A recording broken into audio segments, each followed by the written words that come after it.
everyone. Today we have a Homelite 2500 watt generator. My mind just went blank. And so far I know about three things. One, it has oil. It's not bad oil. It's not good oil, but it's not bad. Two, when I got it, there was no spark plug. I have long since put a spark plug in there. And the tank is both clean and dry. I guess the fourth thing is the tank does have that anti-splash mesh foam, whatever it is. And that's it. That's all I know about this. It very well might run, very well might not run. It does have compression, so I guess that's five things. But when the person gave it to me, it was really hard to check for compression, obviously, because, well, there's no spark plug. So I figure we're going to put a little gas in it. If it will run, great, we'll tune it up. If not, we will get to work on it. So let's go ahead and put you up in the stand and see what's going on. While I do the refueling process and everything, I wanted to go over this type of carb again. This carb just goes directly onto the tank and has pickup tubes going to the bottom of the tank, and then there's another one that goes to a special chamber in the tank. There is a small like chamber in the top of the tank that the carb draws the fuel from to actually use to burn. It's actually very, very clean. Like I said, the oil wasn't bad. I mean, it's not like it was never used, but it wasn't bad. Anyway, so the first pickup tube, which is the long pickup tube, is only there to take the fuel from the bottom of the tank, well, semi close to the bottom, and then pump it to that little chamber. That chamber then has a small little cutout on the top. That way, because it's always going to be running, there's always going to be, I think I might see a tad bit of water in there. Let's see here. Where are my towels? Here we are.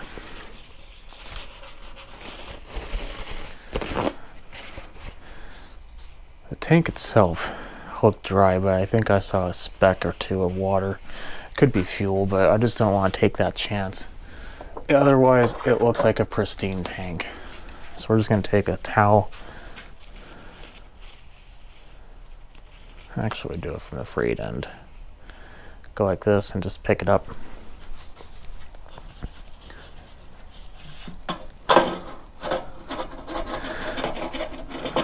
There's sections of this tank which are lower than others. I believe it's trap water. Yeah, it's completely dry now. No, it smells like fuel. So it probably was fuel. Just a little bit. Anyway, so the pickup tube then takes that to that little chamber. That chamber fills up and drips back into the bottom of the tank. So it's constantly recycling. Until, of course, it runs out of fuel.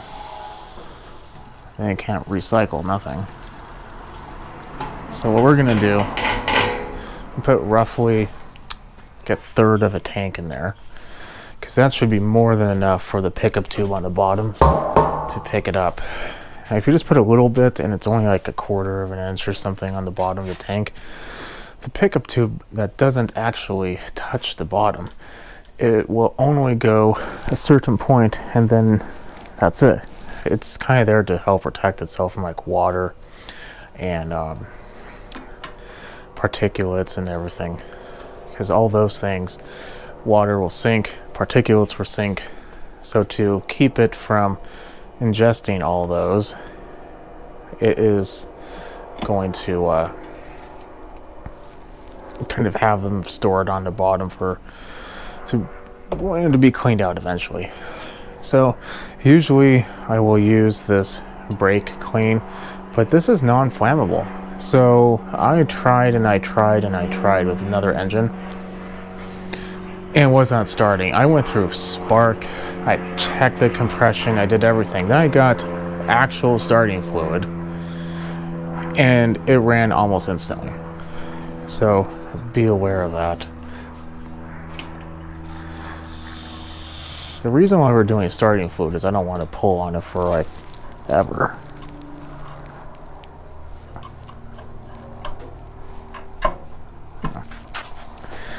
Okay, the on and off switch appears to be a little rough. Let's see if it's enough to turn on.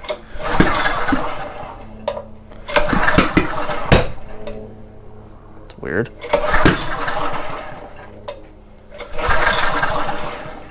We could be having intermittent spark problems.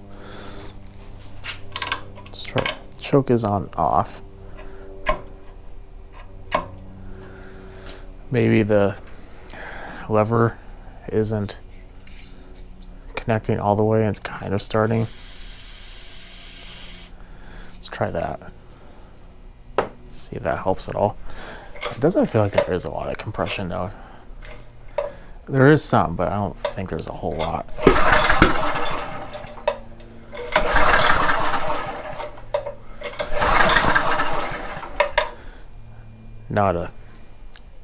We have some work to do. We're going to want to check the on-off problem we're having here, so let's do that. When you take this off, make sure the choke doesn't even close all the way. No, anyway, make sure to turn a choke on, that way in case the screws go down there, it's easy enough to just pick them out with a needle nose or something. These are 5/16 or 8mm. I think 8mm is practically 5/16. I think 5/16 is like 7.97mm or something.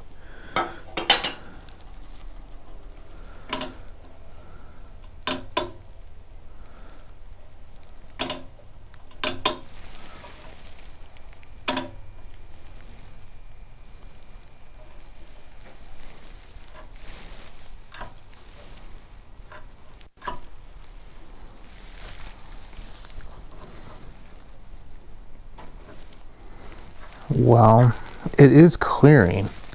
I don't know why it's so hard though, but watch this. Let's get you a little bird's eye view of what I'm seeing here. That's not going to help much.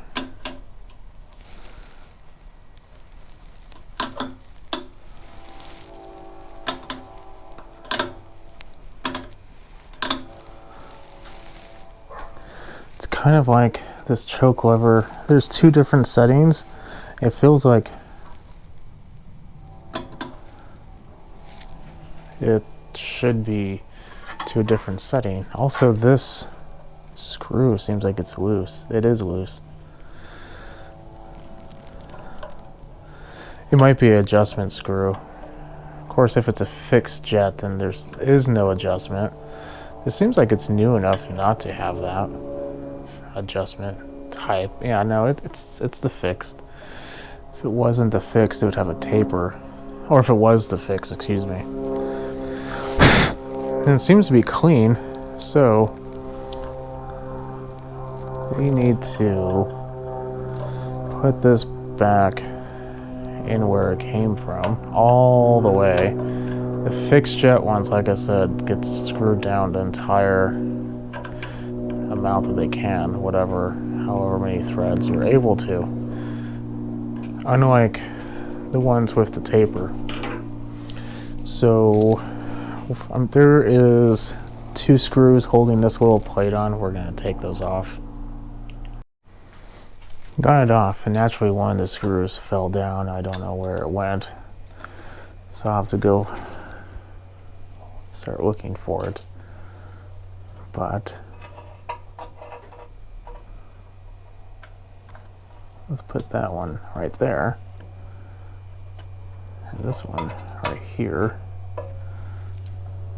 Let's put this screw in.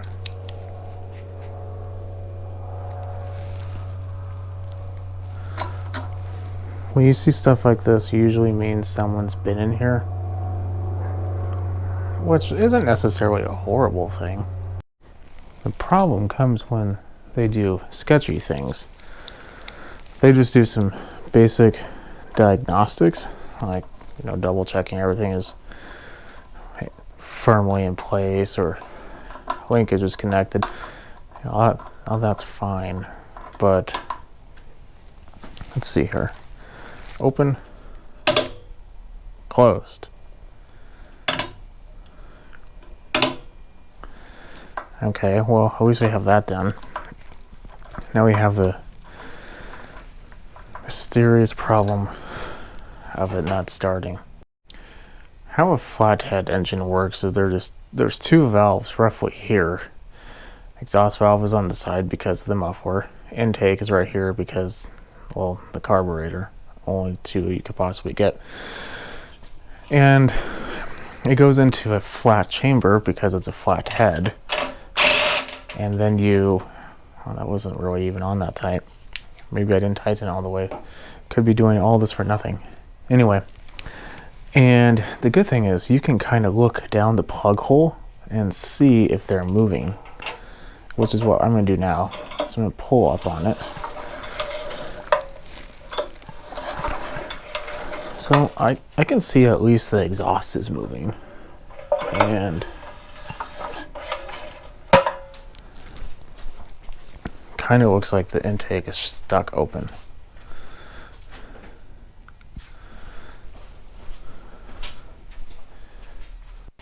Which will cause our problem. Yeah, flashlight here. Okay. That's exactly what's happening. Intake is not closing. So what we need to do is this. I need to look down and see when the exhaust is opening, which is opening right now. Now, the real way is not to do this, so beware of that. But what I'm going to do is I'm going to take a little bit of penetrating oil with the little red hose on there, or straw.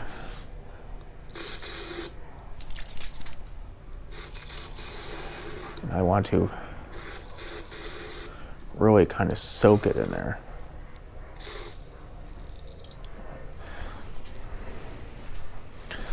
It's going to be smoky when we first start it up, but what's new? Now, we take a 1/4 inch, we put it on the intake, and we just gently tap it. I don't think it did anything. But I see the exhaust open again.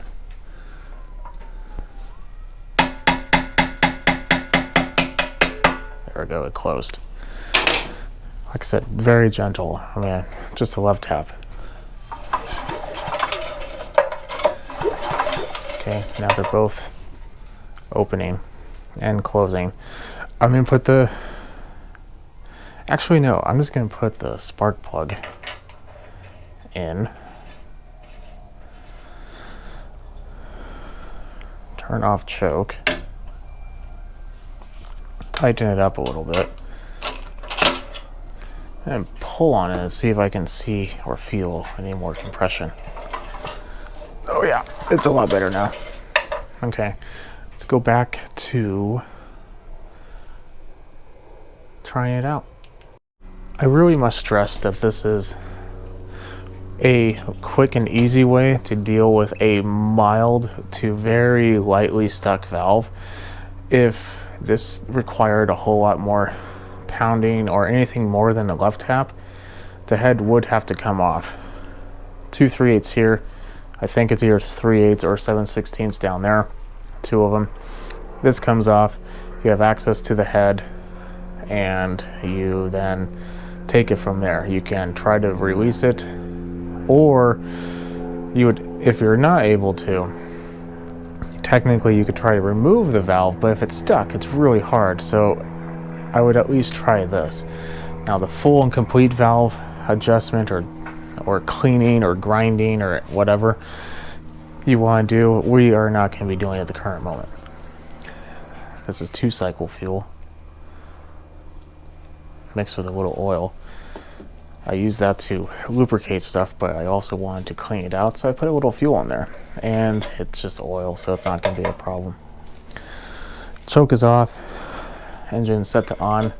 Give it a pull.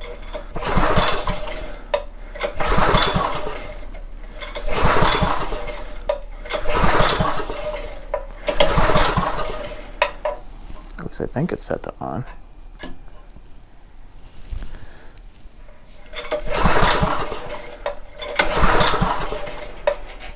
There's a possibility that I fouled the spark plug. Let's take a look.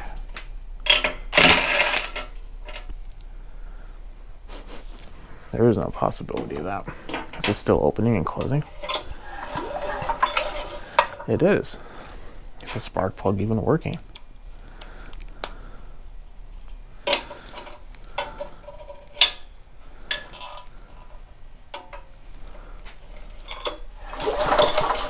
Yes. Here's a tip. If you can't hear it, or excuse me, if you can't see it, more likely than not, you could probably hear it. Like it's in the daylight. It's not that hard to listen to.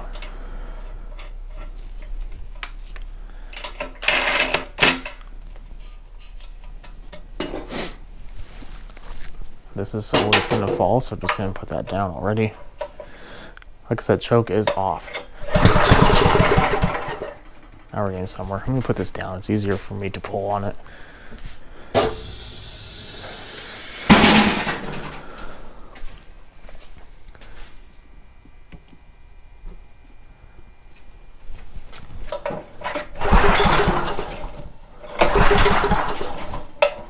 Let's try this again. At least I hope this is fuel. It should be fuel. Let's just try starting fluid.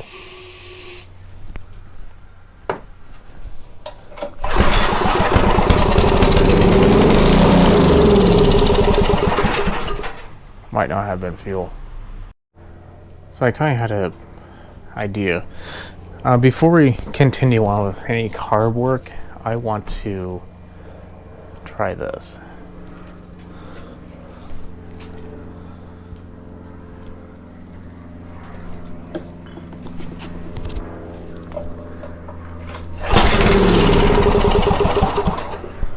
Not bad. Let's try this again. Actually, I do need to use the fuel up. I did verify this is fuel.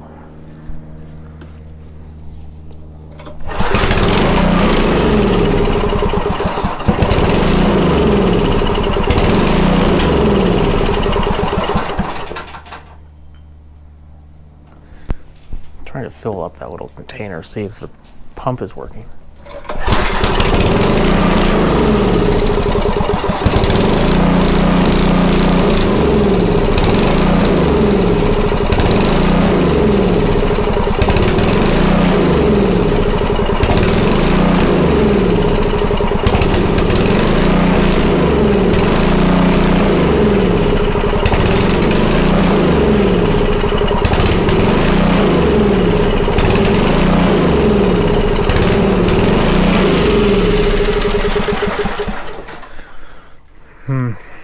Nope. Hopefully I can get in there with you being there. But right here is the pump. We're going to take a look at it before we take off the carb. Now I took off the muffler. It's not 100% needed. But it is easier. Now this isn't considered a carb cleaning at all, but a lot of times they don't really need to be cleaned. This pump is just bad. Let's see here.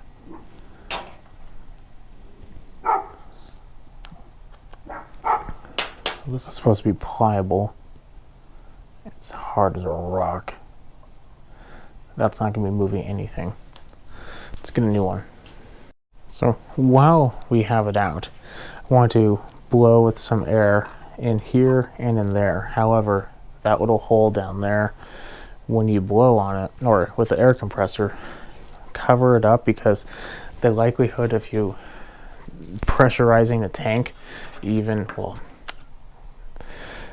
if you don't have the lid on, you're still going to get a little bit, but basically fuel is going to spray out and hit exactly what you don't want to be hit. So be aware of that. Just cover it up with a towel, blanket, whatever. That way you can avoid getting gas on whatever you don't want to have fuel on. Just going to clean this out real quick.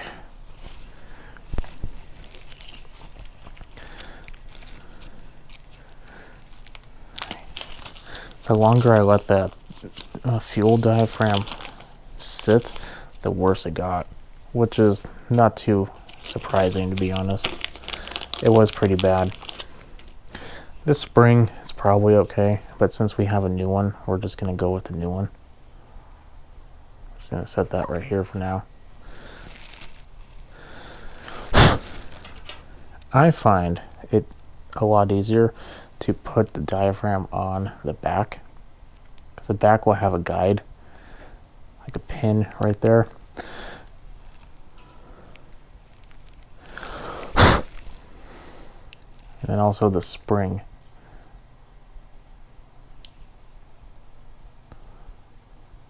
Will just sit right there. Now the spring I'm not going to do that with. It also helps if you were to hold the diaphragm correctly.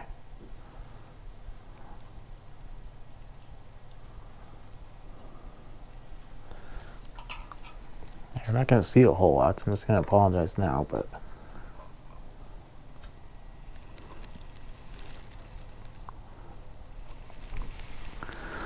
I have to see more than you do. I hope you are keenly aware of that. No. There we go.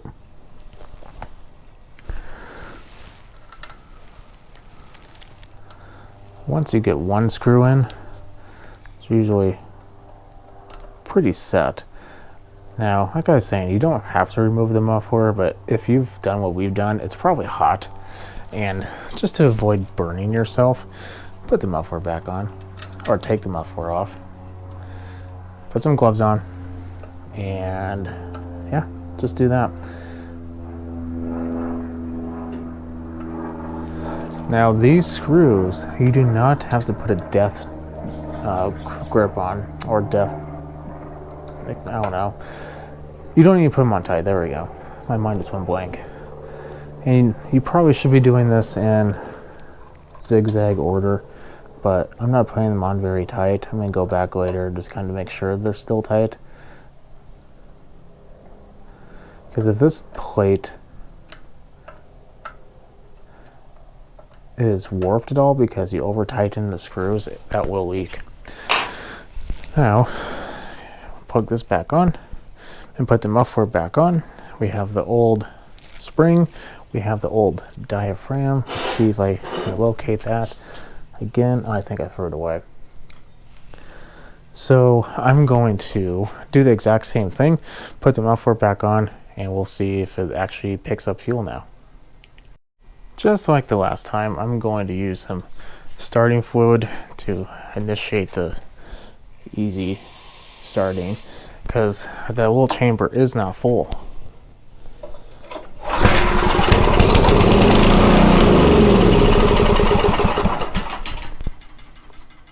Try this again. Might take a couple. Or we have to clean it.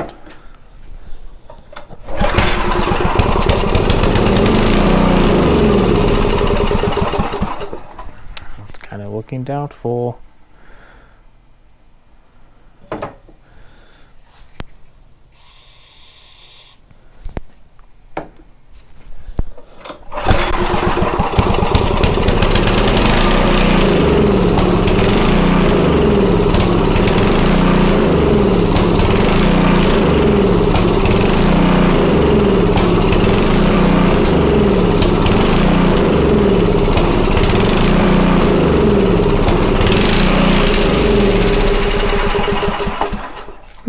that main jet is plugged. So, where I told you doesn't need to be it has a fixed jet, I'm going to blow air in there and we're going to try this again. Try it again. I noticed the tank was being pressurized, so I think the cap is a little not good. So that might be part of our problem right there. That and this stupid bug. Hate these bugs. Get out of here. I don't know if you have those, but they're like love bugs and they're just everywhere. You can't kill them. Well, you can, but they smell bad when you do.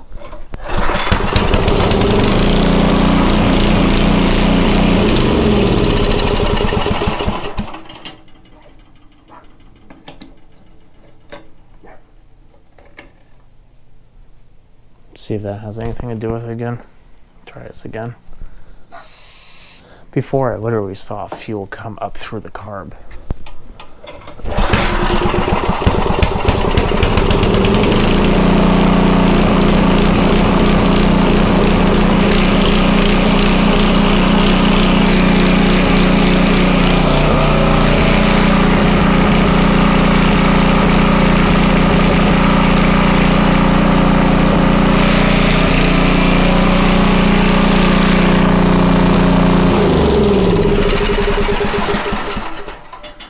Well, that's good.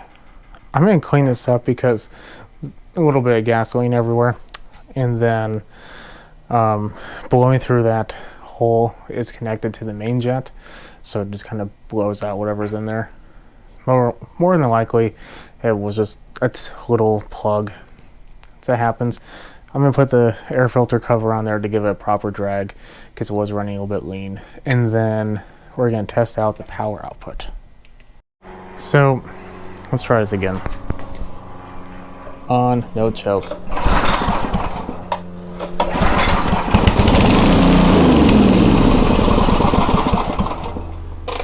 Try choke.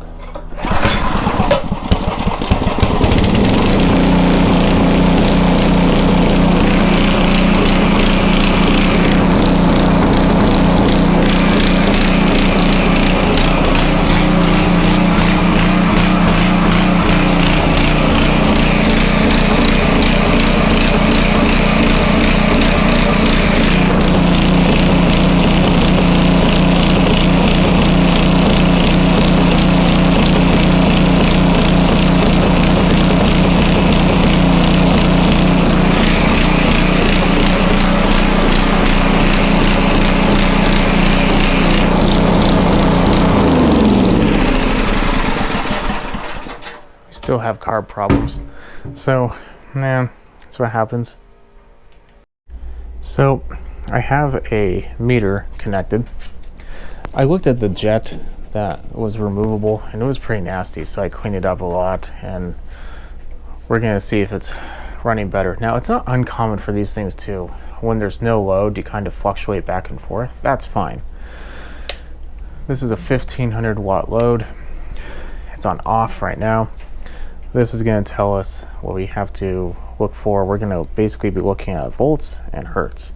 Hertz is going to be, we're going to want to see 61, 2 in volts. For this type of machine, it's not uncommon to see like anywhere between like 126 to like 132, 33.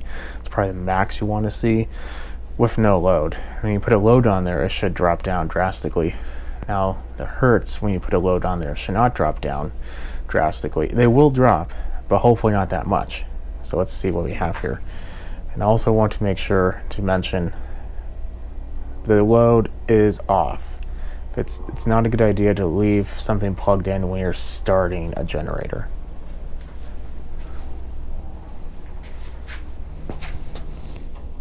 Well, plugged in's fine. On, that's a problem.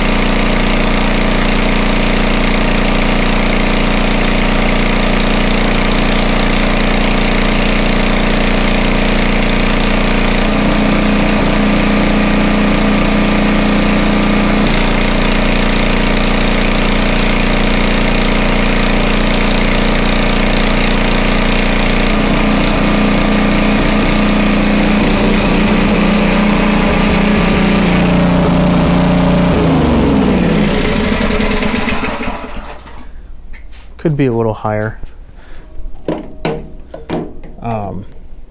But at the same time, it's pretty decent. I don't want to basically be increasing the engine speed, which will increase the hertz and the voltage, because if I'm pretty much at that max where I want to be. Now when I put a 1500 load on a 2500 watt max machine anyway, that's like 2/3, maybe just under, but it's pretty close to a very good decent load to put on this type of machine. And the voltage went down to like 121, 122. Hertz went down less than 1. It's maybe like 0.3, 0.4 hertz. That's pretty decent. I'm not too worried about that at all.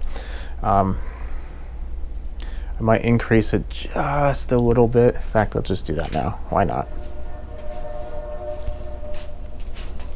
To increase it, you just twist this little dial. Well, I'll just try it now. Why not, huh? The gun is off.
Okay, it literally stayed at 60 or 59.9. You really can't get much better than that. Yeah, the voltage is a little higher, but it's not that bad. So here we go. We have another one finished. So what did we learn today? We learned that a stuck valve is obviously going to make a flathead not run, just like all engines not run, especially if it only has 2 valves. And 2, you don't always have to clean out the carburetor by removing it. You can blow through there and change the diaphragm if it's super hard, which this one was. In fact, I think I saw it over here somewhere. It might have blown away. Well, in any case, and we learned a lot. The fuel cap, I didn't even mention this. This is a new fuel cap. The fuel cap wasn't letting the pressure out of the tank. With this type of carb, it's going to, just by how it's recycling the fuel and how it's connected to the engine and how pretty much anything about this carb, it's going to have a little bit of pressure going into the tank, and it's going to have, it's going to need to have some type of way of relieving it. That cap is a different one, same one off a different machine that I scrapped, and that cap is letting the pressure out before I literally saw the fuel come up through the throat of the carb. And when I removed the screw, I saw fuel dump out. So if you are seeing that, take off your cap, try it, and if need be, you can drill a small hole in it. It's a little hard. if your cap comes apart, like this one in particular, you can take the top off and then you can drill a hole in there, put the top back on. It should be fine. Some of them are just one solid piece. That one's going to be a little hard, but if you notice on the older ones, there's actually a hole on the very top of the metal. That's for a reason, for the exact reason. It needs to have some type of way to relieve that pressure so it doesn't find a different, easier route, which is actually going to be through the carburetor. Okay, other than that, I think I'm just going to change the oil and call it good. If you like what you see, keep watching, subscribe, put a thumbs up. If you have any questions, let me know. Definitely leave a comment, and I'll catch you on the next video. Have a good day.